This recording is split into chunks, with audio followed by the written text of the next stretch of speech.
Last season on My Black is Transnational. As I'm growing up, my culture, especially in my 20s, I really started connecting with my Nigerian culture. 2023, the United States, Europe, China, Russia, they're going to go back into Africa and recolonize it. What will Africa do? Growing up in South Florida, you have an unfair advantage. There's tons of Caribbean families. So even if you're Black American, there's a lot that you like about Caribbean culture. There's a lot that you respect about Caribbean culture. So I will say down here, it's more of a melting pot. Since the freshman year of college, I've been around Nigerians, Ghanaians, or Cameroonians. So like my lifestyle is very intertwined with their lifestyle upbringing, like just the family orients. You would have a lot of assumptions about Black people in America. We've come a long way. We got millionaires, a couple billionaires, athletes, musicians, actors, educators. Like we've definitely, come a long way. The luxury I've experienced in this country and even on this continent, but I'll speak specifically on Kenya, unparalleled. I'm spoiled for choice. That's the expression. I came in with this ingrained, acculturated mindset that I'm a wife, so I'm going to do this and do this and do this. And I'm still going to be successful by doing my dissertation and bringing in money. It's still slowly being unpacked, but it was a full-on identity crisis. I want African food to appear at the top of our minds when we think of healthy options. Lots of that will look tangibly okay, in the search engine, when you type in healthy foods, you see African meal plan, other African practitioners, whether it's dietitians, personal trainers, nutritionists. Sometimes I would speak the language, sometimes I wouldn't, because I understand it, but I can't speak it fully. It's different. It's definitely a different type of living. I realized at that time that nobody really ever asked me about how I felt about things growing up. I had internalized and suppressed my feelings so much to the point where I became very disconnected from them. And I was wondering if other men had experienced the same thing. But going through college and post-college, that's not something that we even really talked about too much amongst ourselves. Seeing the truth behind the fact that being Black and being a Black American especially isn't a monolith, because we're portrayed as such in so many different arenas of media. When you're looking at people who historically, generations before you, were told their labor is worth nothing, it makes sense why generations later, you have people who are struggling to see their worth and their value and see themselves as capable of making beyond X amount. Money is a way to create safety, and you have a community that's struggling with creating safety because that was ripped away from them, and they don't know how to create it for themselves. Hello, everyone. Welcome in. This is season 6 of My Black is Transnational. My name is Dr. Kelechi Ibe-Lamberts, and I've had the pleasure of being able to do this for 6 seasons, which is very exciting, very surreal since I started this, to be able to say we're 6 seasons in and we've had at least an average of, 15 to 20 episodes, at least definitely a minimum of 10 per season. So it's been a good ride, and we have a lot of good things coming forward. And so it's been a lot going on. I'm definitely excited about catching you up. I've definitely missed y'all, and I definitely apologize for the delay. We usually try to drop this podcast season during the fall, but of course, life been lifing, y'all, and it's kind of just, it's been good, right? But just really trying to reorganize, reframe, and really try to be not necessarily compartmentalized, but really try to be efficient in how I'm going about doing things. So I'm just very, really trying to work through things and kind of get things rolling along in a way where I can still be able to give you all the content. But of course, quite frankly, with the way things have been going as far as professionally and even just personally, family man and all, it's definitely been a little bit more challenging to just kick things off, especially as a one-man production crew, right? So again, I say all that to just say, please forgive my delay, but I'm definitely here. I'm very excited to be able to kick off season 6 the right way. And there's something that I definitely want to talk about on my mind, especially now that we are getting ready to transition into this new phase, as I still believe that the transnational 20s are continuing. There are a lot of very interesting developments that are happening that I want to discuss. And I usually try to take this first episode. We usually have a bunch of guests throughout the season but I usually take the first episode to really just talk to you myself, talk directly with you and kind of let you know what's on my mind and my heart. Just some things as far as the transnational realms is concerned. We'll definitely reorient. For those of y'all who are listening for the first time, we'll definitely orient you to what this idea of transnationalism and what it means and why does it matter. It's my specialty. I can talk about that all day, and I've done it for 6 seasons. So anyway, if this is your first time listening, you can definitely find this podcast wherever you listen to your favorite podcast, Spotify, Google, Stitcher, YouTube. Now, we've done YouTube for about, I would say, 2 seasons or a season and a half for sure. And so far, so good. I'm getting better with that. I think every season I get better with that. So it's been really good. Definitely please follow us on social media. You can follow me, the host, at Black Transnational _. You could definitely follow the podcast at Black Transnational Podcast. Please be sure to rate and review the podcast 5 stars. If you're on YouTube, please subscribe, review, and rate the podcast. Positive vibes only, please. But overall, that's usually what I call our formalities. And so we kind of go through that and get right into the proceedings of the show. Again, last season we kind of left off. I'm very excited about what's to come. And this season I dubbed it Second Home, right? Like just the idea of resettlement. And there are different reasons as to why that is the case, because, I think when I first started really picking up steam regarding the idea of transnationalism, I dubbed the decades of the 2020s, the transnational 20s. And I'd like to say, and I said this last, season 5 kickoff, things are looking good and things are still moving along well. I mean, conversations are just continuing to develop. The more information out there, maybe it's just my algorithm. And if you're listening to this or you see this on social media, then it's definitely your algorithm. But nevertheless, the conversations and the expressions and discussions and the activities regarding reconnecting back to Africa, bringing the African and the diaspora to African diaspora and just the experiences to the forefront has been nothing but just exciting, fulfilling. Being able to have conversations with people, new friends, old friends, strangers, just about the idea of what Black transnationalism looks like has been nothing but a joy to be able to see that on my feeds, just throughout different areas that I go to. So I'm very excited that things are moving along very well. Now, for those of y'all like, all right, what is this transnational thing? What does it mean to be transnational? The idea of transnationalism, of course, I say this every beginning of the episode, is someone who is an immigrant, or in this case, you don't have to be an immigrant, but someone who decides to migrate to a new country and resettle there. However, they still retain strong ties to their native home country. And even maybe it can even be a secondary home country, right? There are people who could be multiple layers of transnationals. But from the basic standpoint, someone who's traveled from one country to another country and still retains strong ties to their homeland. And these ties can be, they are demonstrated by activities such as sending money back home, consistent travel back to your homeland, or at least frequent travel back to your homeland. It doesn't always have to be the most frequent, but you travel there.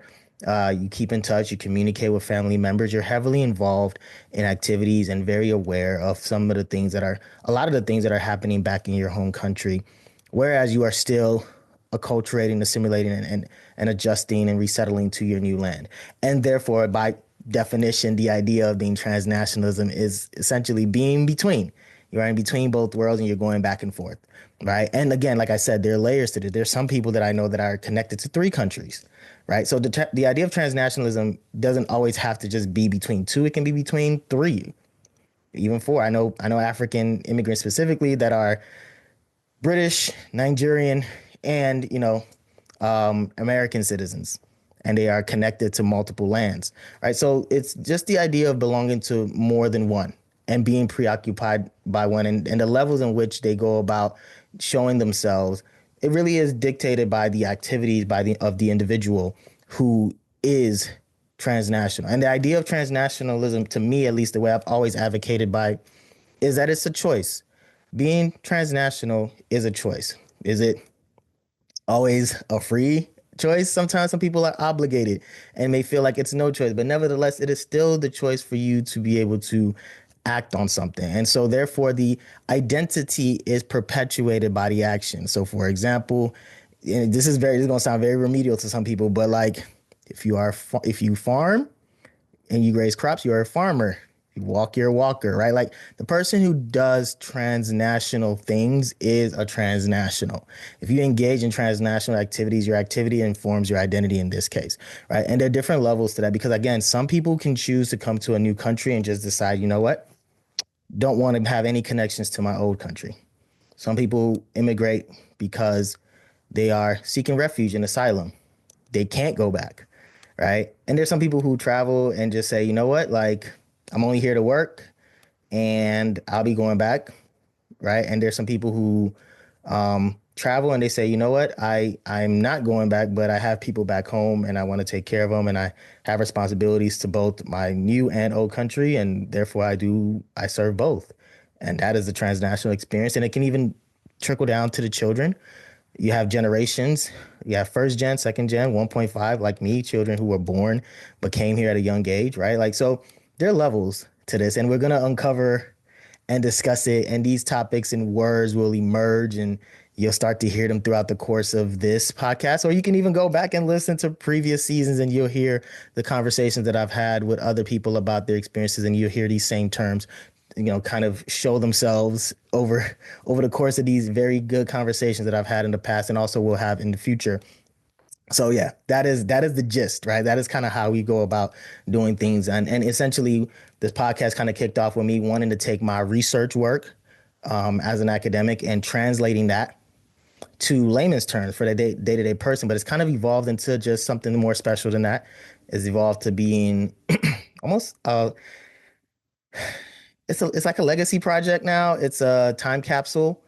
You know, it's multiple things that kind of help just allow me to feel like I'm leaving my mark. But it's not just for me alone, but also for others, right? I really try my best at the end of these episodes to capture each guest, what their hopes and aspirations are, what their legacies, what their desire for a legacy wants to be, what do they aspire to leave, you know, as far as a mark, because this is a time capsule that I hope can hold on to that, and people can go back, you know, 50 years from now, whether we're here or not, and be able to remember what this particular person said. And I hope by then the transnational experience has not only just become commonplace and more of a foundational piece or interwoven into the fabric of our culture here or across the world, but also specifically when it comes to Black people, the idea of transnationalism has helped bridge a lot of gaps. That's another goal, right? Another goal is to be able to not just talk about the African experience, which tends to be the dominant conversation, but no, we want to include the Caribbean, the Latinos, you know, even the Minas, right? The Middle Eastern North Africans, right? The idea of being part of the diaspora, the African diaspora, if you identify as Black and African, and the African American experience, right? The goal of reconnecting African Americans back to the diaspora, back to the home continent, I think is one of a special personal desire for me. And I've had there's no shame, and I don't try to mask that at all. I really want to bridge that gap. I'm very big on believing that reconciliation needs to happen between the African American communities and the African immigrant communities and the Black immigrant communities overall. We all have different interesting perspectives about each other that I think have been to some degree fabricated. But nevertheless, I'll digress. It'll show itself. There's no point in me continuing to lecture you too much about that. But I want to just kind of use that as an opportunity to kind of just fundamentally orient the new listeners. Old listeners, you can fast forward, but I wanted to orient the new listeners to what this idea of transnationalism is and why it's important. And we just have a very interesting perspective because of the influences of back home. A lot of the choices that we make, a lot of the things that we do are not just because of what we want to do here. It's because of what's happening back home. And it's not just limited to the Black immigrant experience. Many other communities do it, but the Black immigrant experience is unique due to the history that we have compared to others, right? And so that's what makes it a lot more it just makes it a lot more rich. It like makes it a lot more not complex, but I would say complicated, right? And it is a lot to unpack that I think I continue to strive to want to be able to bring to you all to listen and hear from just the eyes and the perspectives of other people, more so than just me laying down my expertise. I jump on other people's podcasts and I do that enough. And also, I do it. I actually, like I said, as far as some of the things that I got going on, one of the other things that I got going on is working on a new podcast with my own specific department. If you want to hear more about that, I'll drop that at the end of the episode. But you can kind of hear me be a little bit more academic and a lot more academically inclined in that particular platform. But here is where I just kind of do my thing, kind of express my thoughts and bring other people to just share their experiences. I don't necessarily need to tell you what transnationalism is when people just who live it and don't even know they're living it sometimes just come on the show and they just talk about it and you're just like, wow. Like once we're done and you hear it, you're like, oh, I do live the transnational experience and I didn't even know it, right? And that's kind of been what this podcast has kind of grown to, where everybody just giving accounts and the transnationalism is in you based on just what you do and how you live your life. You just didn't know it. And so defining that action has kind of been, just has been fun to kind of share with other people and how they go about defining it for themselves. Right. So now we are in a new year and new season, and a lot has transpired between when I left you in the summer of 2024 and where we're at now, kicking off 2025, like 5 years into the transnational 20s. And like I said, one good thing that's been happening is that the conversations are still going. Conversations are happening and, people are talking about it, living, doing it. From a social scene, I think we tend to see that a lot on social media. It's been happening from a, travel scene. People are traveling back. And even from like a personal thing, like, people are talking about their stories and are really now, trying to have these important, sometimes uncomfortable conversations about the idea of the interracial relationships in the Black community, right, across various subgroups and subcultures. But one of the things that I want to talk about is just as we transition, and I usually try not to get too deep into the politics, but I think there's a very interesting aspect, as we are now getting ready to bring on a new administration into the leadership of the country. I live in the United States. And one interesting thing that developed throughout the course of a very, I wouldn't say, I guess I could say contentious, but it was a very pivotal election for a lot of people. And I think there was a lot at stake, at least for how we felt, when it came to one party and the other. And I think when the results of the elections took place, the idea of pointing fingers and who's to blame and, that whole thing kind of came to the forefront, of course. And now one of the things that I took a step back and I realized is that, the idea of transnationalism, I think maybe sometimes the way it's portrayed in these conversations makes it seem like you have these immigrant communities that come in and they bring in their family, they bring in their values, they bring in their culture. They're very resistant to assimilation and acculturation. They negotiate how much of the culture they want. And that also applies to politics. That also applies to the political views that one may bring from their old country or one may still sustain in their new country. And that also then permeates and is shared across, the community, right? The idea of being transnational is the idea of still trying your best to retain your identity and negotiate to what extent you want to go about how American do I want to be, right? And many Africans, I can speak from this, and many African immigrants, for the most part, who choose to remain connected to their homelands are very, very resistant to fully becoming American. They make sure that themselves, they make sure that their children remember where they're from. They make sure that they understand their culture. They make sure they understand their values. And they try to create spaces, whether it's via church, whether it's via like creative social organizations, religious institute, it doesn't matter, right? They create hubs and enclaves where they can come together and find ways to sustain their cultural identity, their practices, the things that make them who they are, because culture is currency of life. And so because of that, political values are also part of that, right? And so I think a lot of people were surprised, when we think about the results and they're like, oh man, like these immigrants or these blah, blah, blah. Like, I would tell you that a lot of the conservative votes, don't be surprised if a lot of them were influenced by African or Black immigrants who have transnational connections, who brought a lot of their values to the new land.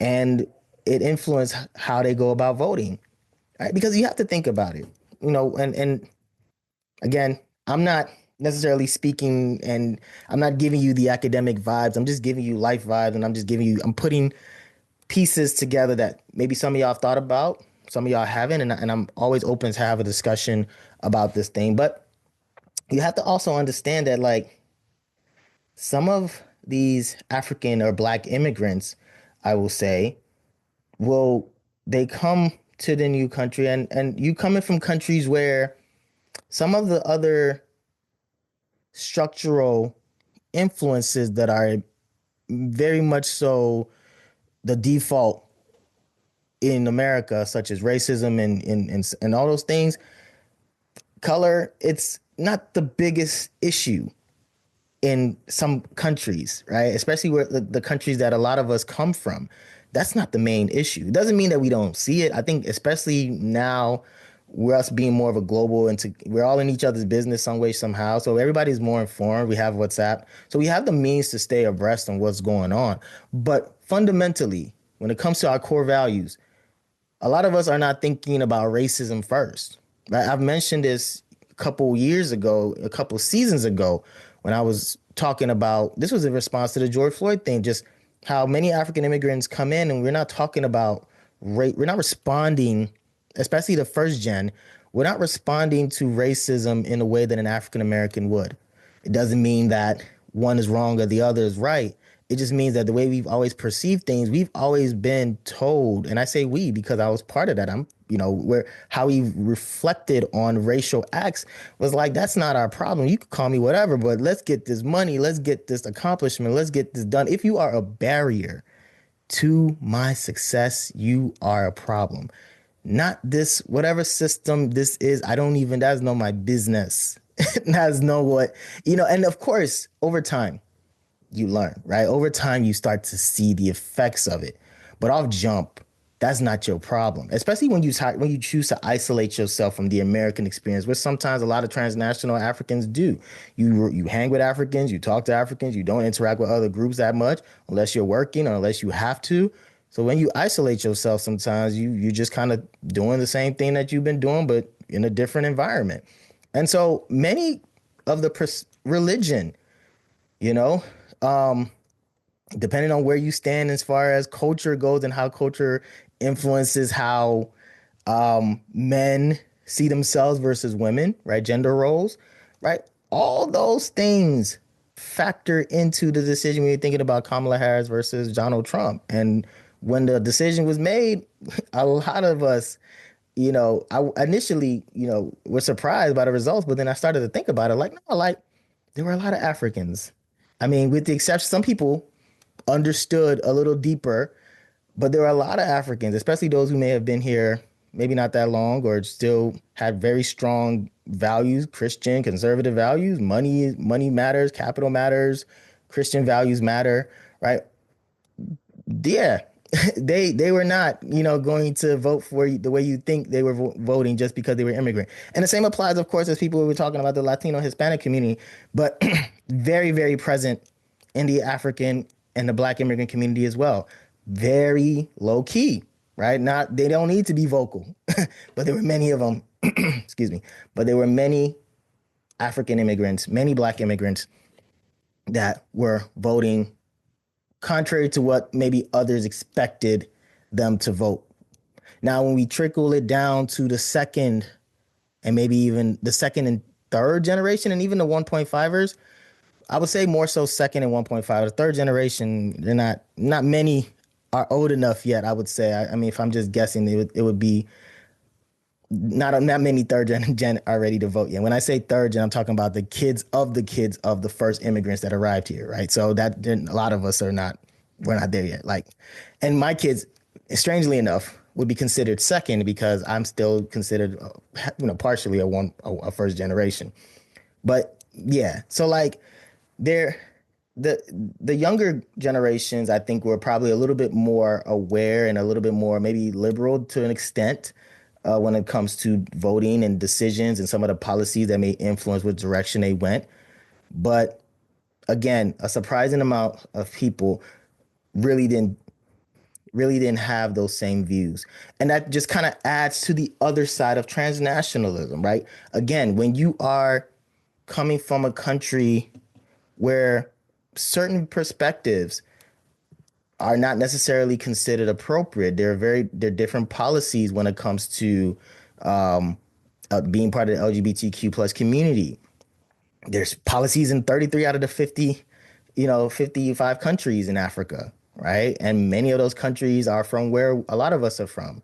Many of our parents, many of our relatives and friends and colleagues who are from those countries too, our countrymen and women, they all come from those countries, and we know where religion stands in our countries and how much of a factor that is, right? It's very rare to find an atheist in Africa. I'd be shocked. Like, like it's very rare. You believe in something, even if it's juju, like you believe in something. Like there's no way, right? So it's very rare to see an atheist in the diaspora, right? And that historically, that plays a role, right? In colonialism, slavery, that all ties into it, right? Wherever the case may be.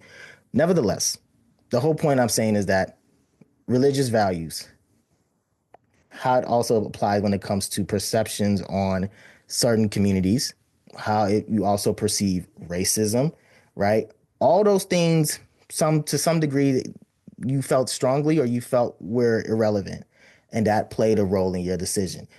Some people are Christian first before they're Black. Some people are you're Christian, then you're a man, then you are Ghanaian, and then you are American, right?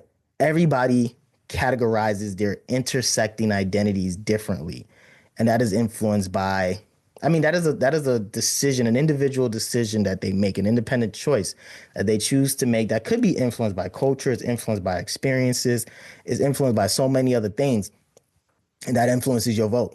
There's really sometimes, I told my wife, even though very hopeful for certain results, but most decisions were already made. Like there was so many things where it was like, look, this was already, it already felt like a wrap a couple of days ago. There was a glimmer of hope, but for some it was different, right? And so yeah, it was just very fascinating because for someone who's been doing this and really working on and always consuming and thinking and breathing everything I do, I'm always thinking transnational.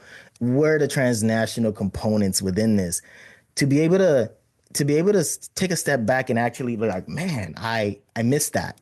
Like I didn't capture that, right? And I have to sit back and reflect and realize, like, man, where do the African immigrant communities, where do the Black immigrant communities, where do they stand when it comes to these issues, especially those who do have strong transnational ties, especially those who do go back to the home country often, and you sit down in the home country and you watch your home country's news. And I don't know to what extent, but I think a lot of them, you still feel part of your country.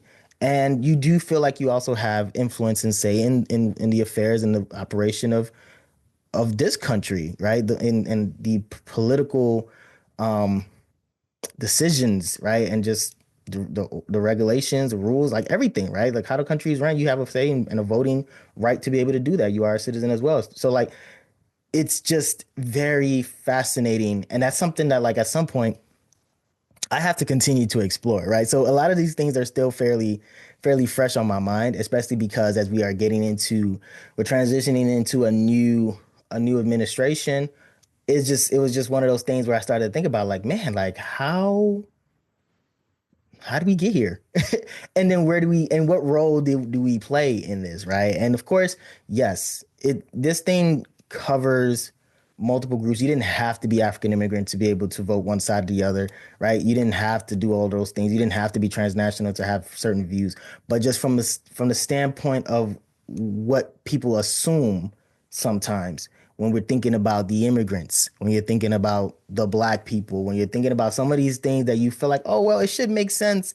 This person cares about this value. This person cares about, like, no, not everybody, even your own people don't necessarily think that racism is the biggest deal, right? Because some of us come from spaces where that's not, we come from a country of all Black people. Capital, social capital, real capital, that might play more of a role.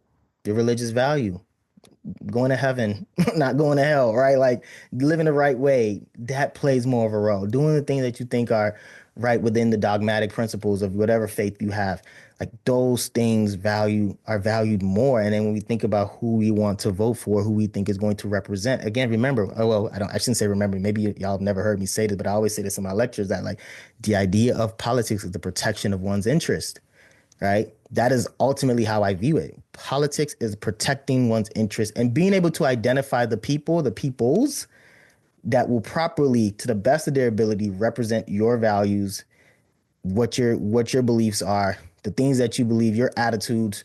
That person represents your interests well.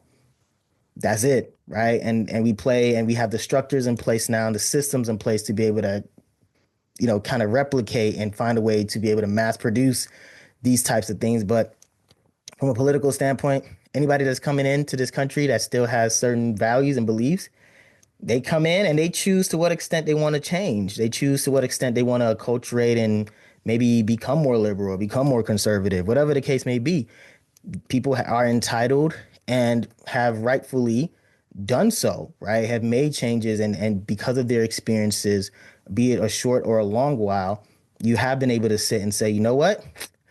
I don't like this, or I've been in this country, I've struggled hard, and I'm not saying this is what I believe, but I've seen many people who had conversations with many people who say, you know what, come to this country, I've been here long enough, and I see that this particular group does not work hard, right? We come from a country where Nigerians, or even Ghanaians, Nigerians specifically, we come from a country where we don't carry last.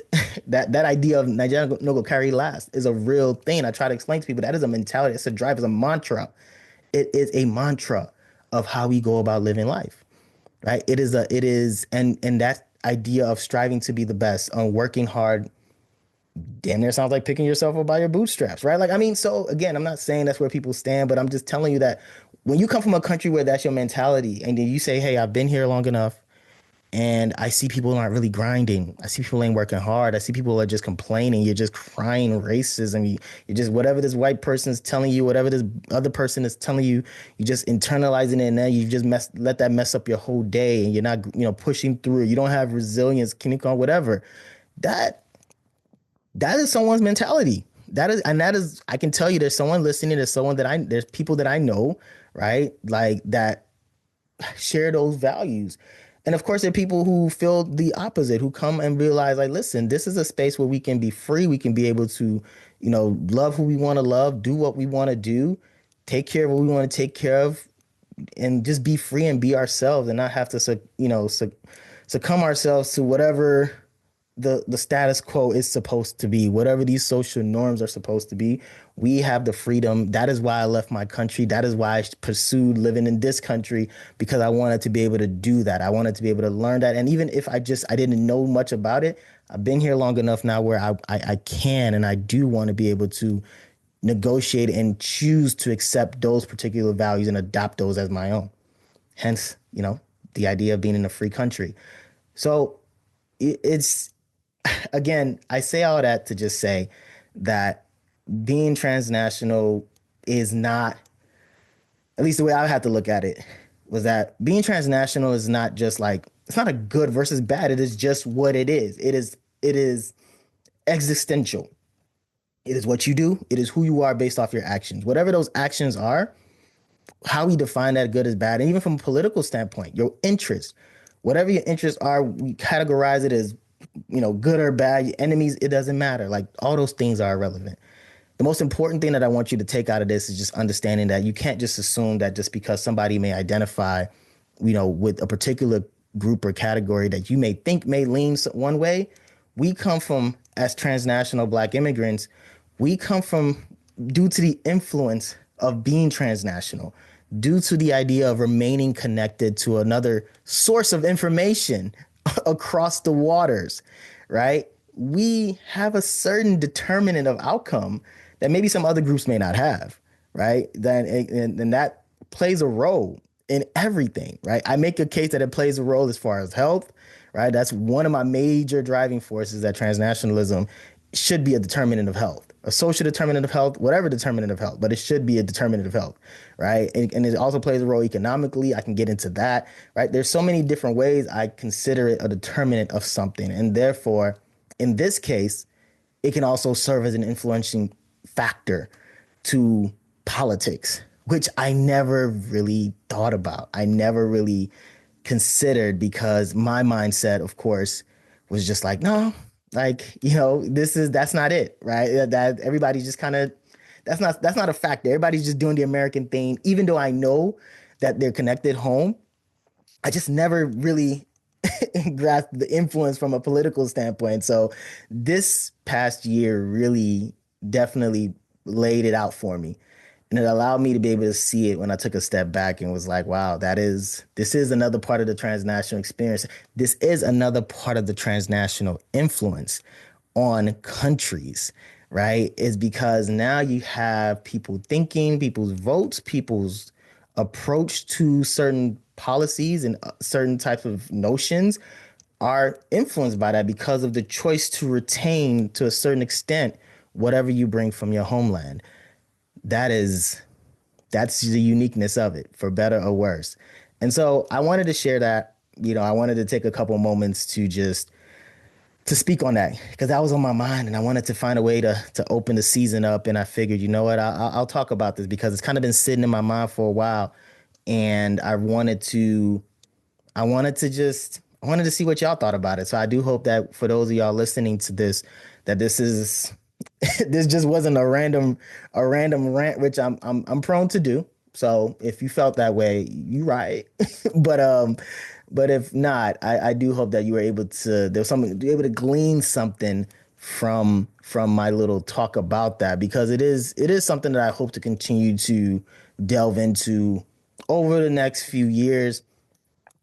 There's a wide range of things that I can tell you I'm covering right now related to the transnational experience, and how I'm kind of slowly but surely exploring those things in different phases, and hopefully in different points in my life, where my research, my passions, the different type of community activities, engagement, and leadership opportunities I take allow me to be able to not just do it all by myself, but be able to bring in other people with better expertise and even more of a deeper or stronger passion in certain areas than even me, then that can kind of help with just a little sprinkle of my influence and expertise on transnationalism. But they can be able to take that and apply that to whatever their passions are. And it can kind of open up their eyes, change their perspectives, almost like adding some 3D glasses, right? Now you're looking at this in a different dimension.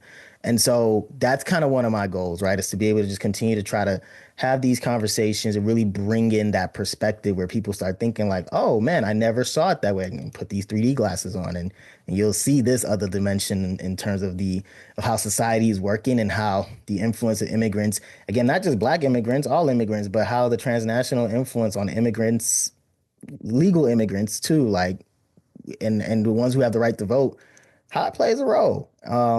And that is so cool. Like, I know from a political standpoint, some people may be like, what? But it's pretty cool as someone who's a nerd about this type of stuff. So anyway, I want to just say before I wrap up that this season, I'm very excited about what's to come. Like I said, we're talking about the idea of resettlement, right? And it really is about this home away from home. And like I said, we've talked about just kind of the different influences on different levels, but we are in the transnational 20s, and I think people are here and people are resettling, not just in America, but people are actually going back and resettling back home, and people are creating these home away from homes. People are in the process now of seeking their second home, finding their second home. And I'm really hoping that this podcast can kind of serve as that, right? As that, not maybe a catalyst, but a mediator, for you finding your second home and resettling, and not just taking life as a one-dimensional route. Like, especially for those of y'all who are looking to reconnect, or for those of y'all who are transnational or didn't know it, right? I'm really hoping that you all can be able to use this platform as an opportunity to be able to learn more about the transnational experience and consider what resettlement looks like and how we go about doing that. We are in a new age.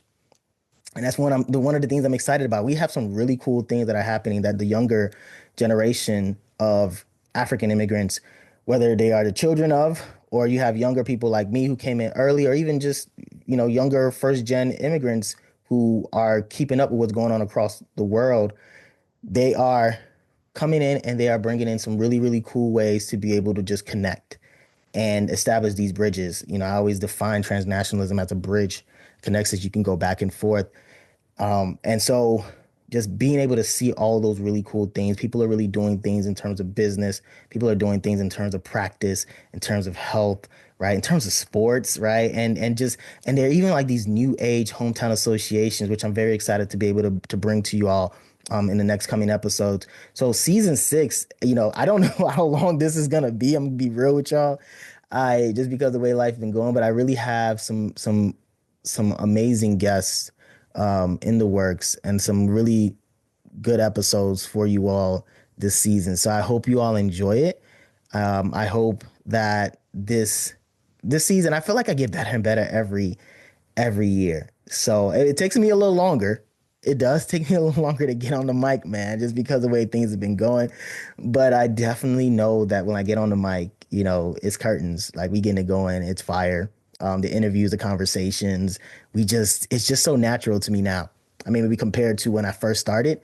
So, and I hope that continues, right? I hope that by the time we get to, God willing, season 7, it just continues to be a constant maturation process for all that's involved. And I'm able to give you all a lifetime's worth of content when it comes to the transnational experience. Because again, I call this me search. It's about me. It's about my people. It's about my community. It's about the people I love. It's about people that love me, and all of these connections that we've established, and just the lives we've shared, and just even connecting across culture, across nationalities. I've just loved learning how parallel our lives are as, part of the diaspora, right? And I'm always seeking people who want to talk about these experiences, because it's just so cool to see how unique yet similar, right, that we are. And it's such a humbling experience to be able to commiserate with someone who grew up immigrant, but to also learn something unique about them or their communities, their culture, and see how it applies, or how it could be applied, or how how is different from, something that I may have come up, or values and beliefs that I may have come up, understanding, learning, and applying and adopting. So yeah, that is kind of what it is, as far as what this season will be. Again, hoping to be a bit better on the social media, and really utilizing our platform to have more conversations. I do hope to be more engaged. I really want to engage you all on the social media piece, because I think, YouTube scares me, but let me be honest, YouTube scares me, man. But definitely on Instagram, I really want to be able to be better with just engaging you all, and having some interesting topics that we can have real conversations about on different areas, different, cultural, topics, music, and, sports, art, the economy, whatever the case may be. I really am looking forward to just talking to everyone and anyone about these things. So please be looking out for that as well. Otherwise, yeah, it's been a pleasure just kind of kicking this off. I've been just eager to do this, just been trying to find the right time, the right place. And it's crazy how you think it'd be so easy, but it really isn't anymore. Like it really isn't. But I'm very thankful. If you've made it this far on the podcast, thank you so much for listening. And for those who wanted to know a little bit about, what other projects I got going on. So I do have another podcast that I'm leading. It's a class. All right. It's not really like it's not like this. It's not as personal. It's a little bit more business oriented. It's called Community Level. At the UIC community level, and you can find that primarily on Spotify. But it really does. I am in the field of community health and public health, and I do care about what happens in the community and how it plays a role as far as how do we translate. I'm very big on translating academic, products to things that the everyday person can absorb and can comprehend. And so one of the things that I really want to do is humanize the works and that so many community organizations, so many community health scholars, so many public health specialists and practitioners, all the cool things that you may not know or you may know. I want to be able to translate that and bring that to you all to be able to digest. So check out Community Level if you are interested in learning a little bit more about what we do on that end. But if not, I'd like to thank you all for listening, for watching. If you're on YouTube, this season's bold to be a good one. So I hope you all stick with me, and looking forward to just seeing how you all respond to some of these episodes that I got going. And I'm looking forward to just being able to talk to more guests as they continue to jump on this season. So buckle up. Should be a good one. Also, before I forget, please check out our website, blacktransnational.com. I didn't mention at the beginning, but if you want to just get a one-stop shop for everything, we'll make sure that the website is updated. And now that the season is here, everything should be up to date by the time you hear this episode. So you can definitely check it out there. You can binge, you can check out past episodes, learn more about our guests, bios and everything. You can connect with them through there, if not Instagram or wherever you follow us at. But that will do it for me for now. Until the next episode, my name is Dr. Kelechi Ibe-Lamberts. My Black is Transnational. And I hope by the end of this, yours will be too. Peace.